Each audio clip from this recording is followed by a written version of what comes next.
Sounds True presents Meditations to Change Your Brain. Rewire your neural pathways to transform your life with Rick Hanson and Richard Mendius. And now Session 1, Using Your Mind to Change Your Brain.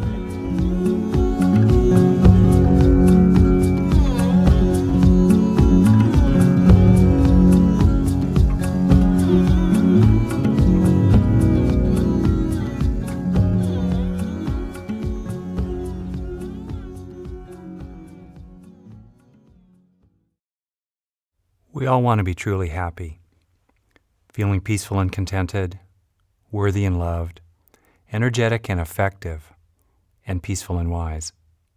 The great question is, of course, how? The basic idea of this program is that one of the most powerful and effective and pleasurable and easy ways to become really happier and more loving and more rested in inner peace is to use your mind to change your own brain, to benefit your whole being and every other being whose life you touch. I'm Rick Hanson, a psychologist. And I'm Richard Mendius, a neurologist. And in this set, we will show you many effective ways to stimulate and strengthen wholesome states of mind by activating the underlying brain states that support those. These methods are based on the historically unprecedented coming together of the Western sciences of psychology and neurology with the great contemplative traditions of the world.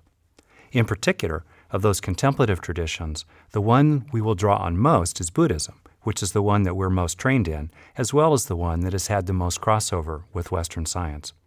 But this program is designed for anyone from any background, including no spiritual background at all, as well as for people with no background either in brain science or meditation. We are so excited about the material in this program, which comes from the latest scientific research informed by thousands of years of hard-won insights from the meditation cushion, and translated, most importantly, into dozens of practical tools you can use right now, right in the middle of daily life, to feel better, less stressed out, stronger, healthier, more able to concentrate, less affected by old painful experiences, more tuned into your own body, more grounded in the world, and more at peace. And if you do, in fact, already have some form of meditative or other spiritual practice, such as yoga, the skills you will learn from this program should help your practices be steadier, deeper, and perhaps even more profound. In the first session, Richard and I will cover fascinating material about your brain and how it affects you, and even better, how you can affect it with good results. And then we will present guided meditations, each one designed to stimulate and strengthen different and important parts of your brain. Each meditation will begin with a brief introduction, and then we will dive in. Of course, you can stop the recording at any point if you want to hang out longer in some part of the meditation before our next suggestion moves you along. The meditations are presented in a sequence that starts with more familiar and concrete material and then moves gradually toward deeper experiences of peaceful oneness with all things. We really wish you the best with this, both for your own sake and for the widening and wholesome ripples that always spread from each one of us seeing more clearly, quieting the mind and resting more in an unconditional ground of well-being, no matter what the conditions are around us, no matter if that well-being also includes sadness or fear or anger.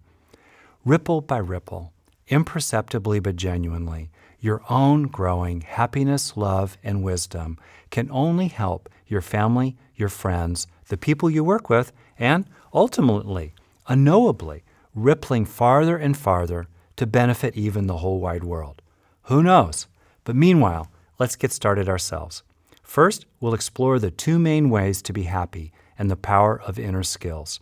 Next, we'll give an overview of how your mind and your brain are linked together so that they are continually changing each other, which gives you a great opportunity to use your mind to change your brain to change your mind, thus benefiting, as I said earlier, your whole being. Third, we'll dive into the key features of your wonderful brain and also how it is hardwired by evolution to help us to survive in ways that unfortunately often make us suffer. And then, moving on to the good news, we'll cover one example of how mental activities change your brain, exploring the research on meditation. Last, this session will close with a brief guided meditation on gratitude and loving kindness toward your own brain. Let's dive in.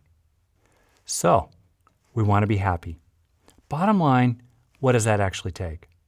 From the perspective of Western psychology and neurology, as well as the world's contemplative traditions, the how of more happiness and less anxiety, sorrow, frustration, disappointment, and anger always involves two things. First, it involves a greater capacity to be with your experiences, to be aware of them, to hold them in a spaciousness of mindfulness, like clouds in the vastness of the sky, and to tolerate and accept them without being overwhelmed. Of course, accepting does not mean preferring. Who would prefer a headache? I hate headaches. Or heartache, and I don't like that either. But it does mean surrendering to the sheer and undeniable fact of the simple, factual existence of a difficult experience. Second, the how of happiness involves a greater capacity to work with your experiences, not just to be with them, but to work with them, to understand them better, including what caused them, to contain your emotional reactions without acting them out in ways that make matters worse for yourself and your loved ones and other people around you. Working with includes letting go of difficult thoughts and feelings and desires, and replacing these unpleasant and often unwholesome and unhelpful states of mind with more positive, more wholesome, more skillful states of mind. And these two capacities, of course, work together. The more able, for example, you are to be with your experiences, the better you can work with them. And working with your experiences always requires being in touch with them, too, which means being with them, which strengthens that ability. Now, Richard and I believe that being with is more fundamental than working with, since you can always be with painful states of mind that just overwhelm your abilities in the moment to work with them. Nonetheless, working with your mind to nudge it deliberately in a more positive direction is really important to be able to do. And both of these, being with and working with, involve training and changing your mind. And that means using inner skills. And Richard will now talk about how important those are. There are two major ways to make things better in your life, and actually in the whole world altogether. First, you can improve the outer world. You can work on your circumstances. You can work on your environment. Obviously, it's important. The second, and maybe more fundamental, is to improve your inner world. Now, both kinds of skills are important, but there's some limitations for outer skills. Trying to change the outer world has certain problems. Your power as a single human being is limited, especially over other people who just don't seem to want to go along. As Sartre, the French existentialist, said, hell's other people. It's often hard to change things out there. It's tough to get your boss to be nicer. Tough to get your teenager to respect you. It's tough to wring more gas mileage out of your car, more profit out of your business, keep the weeds out of your backyard. Most of what you can change or fix is just a small part of your life. The drip of a faucet, maybe move the landscaping around, or even change a part of your job or change your relationship to your partner. And usually, even if you can change something, whatever you improve changes over time. Kids will move away.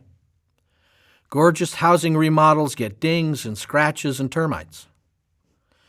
New blouses fray. And as physics says in the second law, everything tends to randomness. And even if whatever you improve doesn't change, you change in reference to it in the sense that you get used to things, even great, wonderful, important things. They don't seem to move your needle much anymore.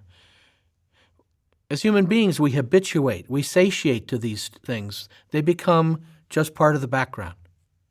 This experience of repeatedly trying to change your outer skills all the time leads to burnout, unless you focus on your inner skills. And improving your inner world doesn't have all those disadvantages I just talked about. First, You take yourself with you all the time. Wherever I go, there I am. So shifts in your interior experience are with you all the time, and they will tinge and shape how you experience all your various circumstances. It's amazing the number of people who move from one town to another to find that they meet themselves in the backyard. Second, you have tremendous influence over your thoughts, your feelings, your desires, your reactions, your whole interior landscape, and it's often strikingly easy to shift that.